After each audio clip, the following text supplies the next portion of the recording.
Hey, what's up guys? It's Tim from the Drumming Chronicles, and I want to talk today about the top 10 drummer mistakes and how to avoid them. Number one, rushing fills. I see a lot of guys rushing fills at gigs. It's a big deal because it affects the whole band, and if you have to play a fill to lead into the next section or to just add some momentum to a part, don't rush it. I'll give you an example of rushing a fill.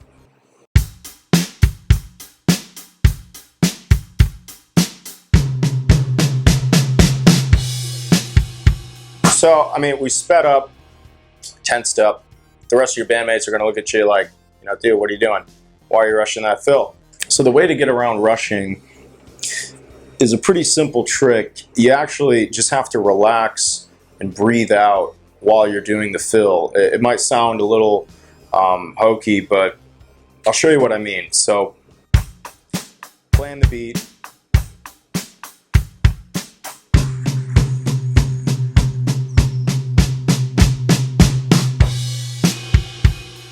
So you breathed out the entire time and you just released a lot of tension in your playing. Just with that simple thing. What drummers do is dropping sticks.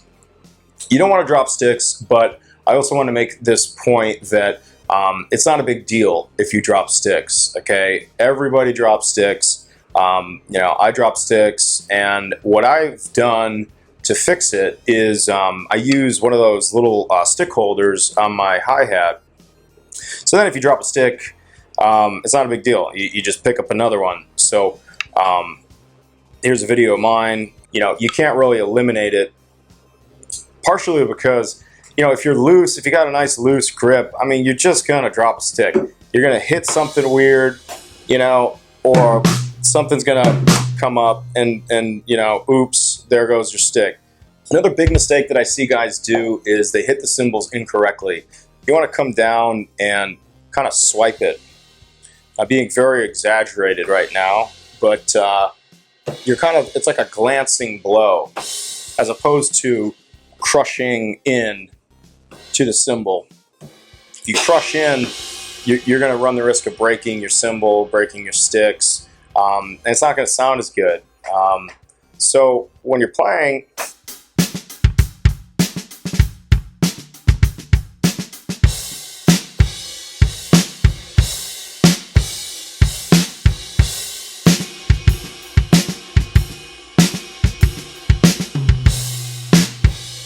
so, glancing blows. The other mistake I see a lot of guys do consistently bad is playing the toms too softly.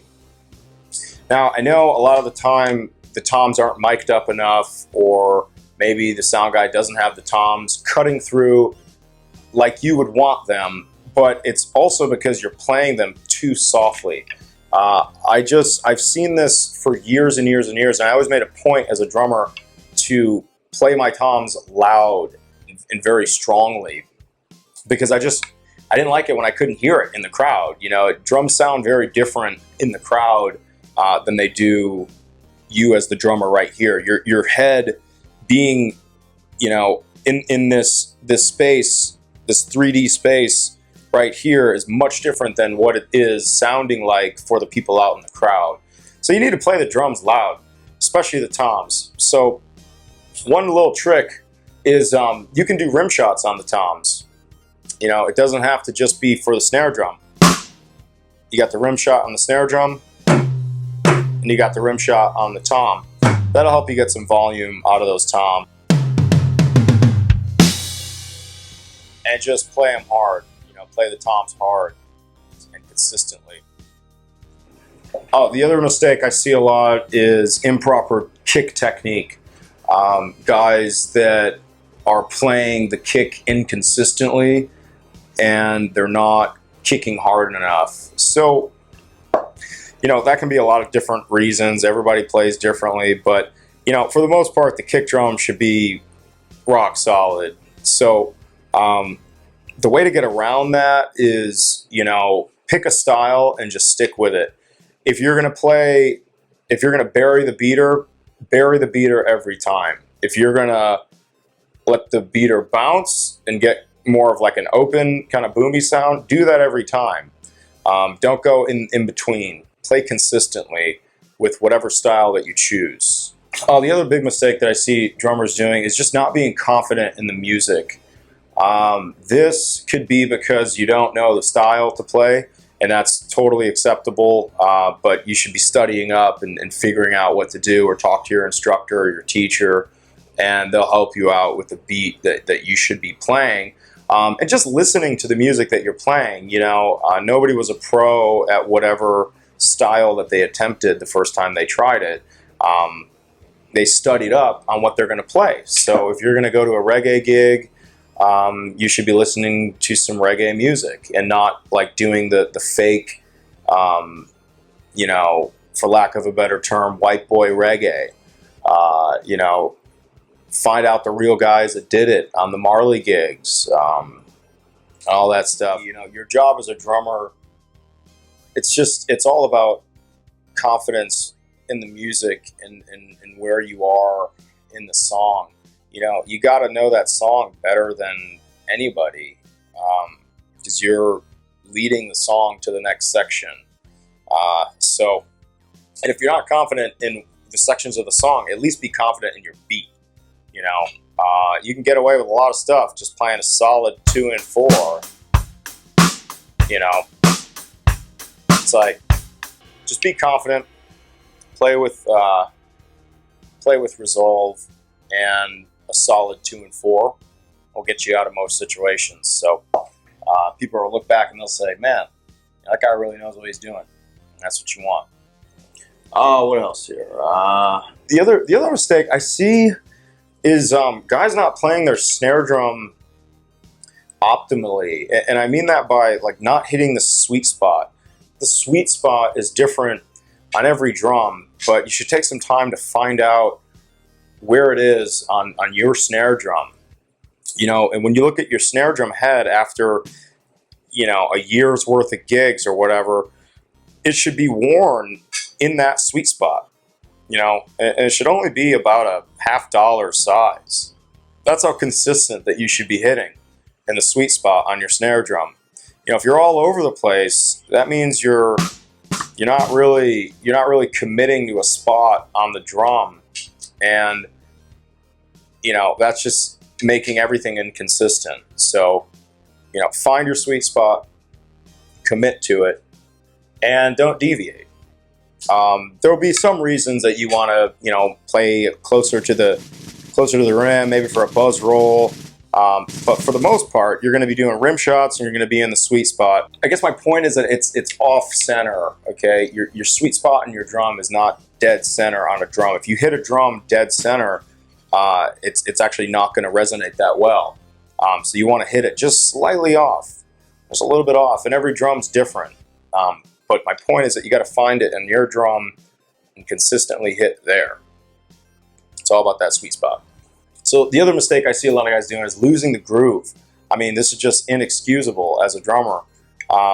Your only job really is to keep the groove. Soloing and artistic expression, that is also, there's a huge part for that. And I'm not, negating that. I love technical playing. I love solos, all that stuff, but can't lose that groove. So I guess this is more just kind of like sage advice, and just in terms of years of experience, the groove is the most important thing. And if you can just groove and just, keep it simple. We like to call it the K.I.S.S system, which is keep it simple, stupid. Keep it stupid simple. Yeah, that's another way to put it. That's a little nicer way. That's not calling you stupid. That's saying keep the beat stupid simple. So that might be a little more positive way to put it. K.I.S.S, right? Don't lose the groove. Keep it simple, stupid.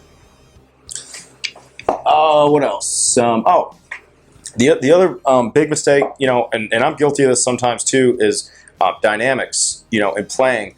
With drums, all you have really is dynamics. is a huge part of playing drums. That could mean a lot of different things. You know, you could be playing along and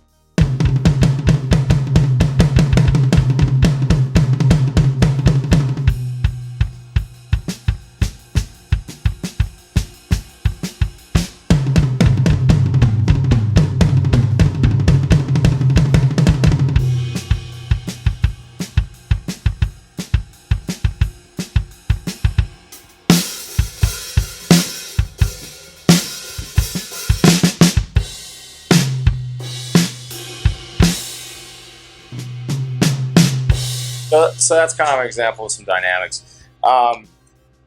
You know, make your quiet parts super quiet, make your loud parts super loud, make the different sections match with whatever the rest of the band is doing. You know, you don't want to be crushing along while the guy is playing flute solo. You know, you got to back up that flute, you got to keep it on the ride or whatever. So I guess just listen, you know, use your ears.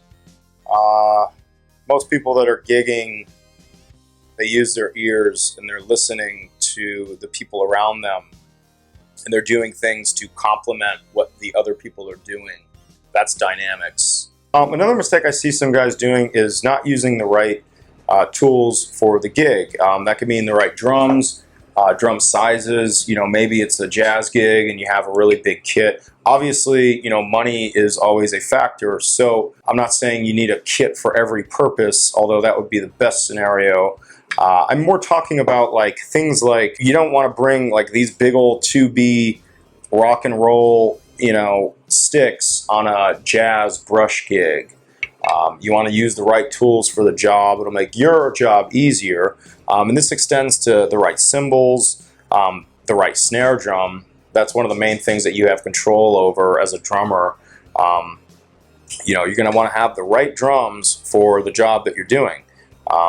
And the longer you go along, the more gear that you'll get, the more snare drums and cymbals. So that's it for today, guys. I'll be releasing new videos every week, and subscribe here for more. And let me know what you guys want to see. You know, a lot of these things I'm just thinking of as I'm driving to gigs and stuff, and I have a bunch of topics I want to cover. But let me know if there's something that you guys really want to see. I probably ran into it, and I probably can break it down. Oh, and always hit the drums hard.